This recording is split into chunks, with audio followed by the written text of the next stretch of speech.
আসসালামাইকুম বন্ধুরা, আজ আমি আপনাদের করে দেখাবো বিএফ কারি একদমই স্পেশালভাবে। এভাবে যদি বিএফ রান্না করেন তাহলে একদমই এর স্বাদ ভুলতে পারবেন না, এতটাই টেস্টি মজার।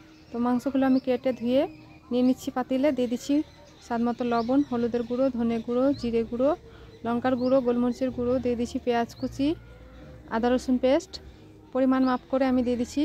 তারপর দিয়ে দিলাম সরষের তেল 100 গ্রাম, আর দিয়ে দিলাম তেজপাতা, দিয়ে খুব ভালো করে মিশিয়ে নিচ্ছি। সামান্য একটু হাতটা ধুয়ে জল দিয়েছি, দিয়ে সরাসরি আমি রান্নায় চাপিয়ে দিয়েছি। আপনারা চাইলে 8 ঘন্টা কিংবা 1 ঘন্টা রেস্টে রেখে তারপরে রান্না করতে পারেন।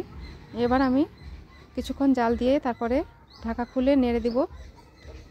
এভাবে করে মাংসটা রান্না করলে মাংসটা কষানোর পূর্বে কিন্তু সিদ্ধ হয়ে যাবে, আর খেতেও খুব দুর্দান্ত হবে। তো মাংসটা কষানো হয়ে গেছে, আমি এক বাটি তুলে রেখে দিলাম কষানো, আর তারপরে আমি গরম জল দিয়ে দিলাম। দিয়ে কিছুক্ষণ আমি রান্না করে তারপরে দিয়ে দিচ্ছি ধনে পাতা কুচি, আর দিয়ে দিচ্ছি 4টে লঙ্কা কুচি, মানে মাঝখানে ফেড়ে দিয়ে দিয়েছি। দিয়ে কিছুক্ষণ রান্না করে গরম মশলা ছিটিয়ে নামিয়ে নিয়েছি। আর এই যে দেখুন কালারটা কি সুন্দর হয়েছে, একদমই দারুণ হয়েছে।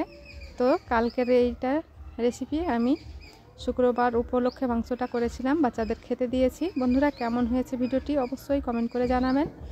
ভালো লাগলে অবশ্যই একটা লাইক দিবেন, আর আমার চ্যানেলে নতুন বন্ধু হয়ে থাকলে চ্যানেলটিকে অবশ্যই সাবস্ক্রাইব করে আমার পাশে থাকবেন।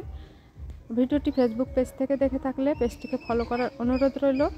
তো বন্ধুরা, এখন আজকের মতো এখানেই বিদায় নিচ্ছি। দেখা হচ্ছে নেক্সট ভিডিও নিয়ে। ততক্ষণ সবাই ভালো থাকবেন, সুস্থ থাকবেন। আল্লাহ হাফিজ।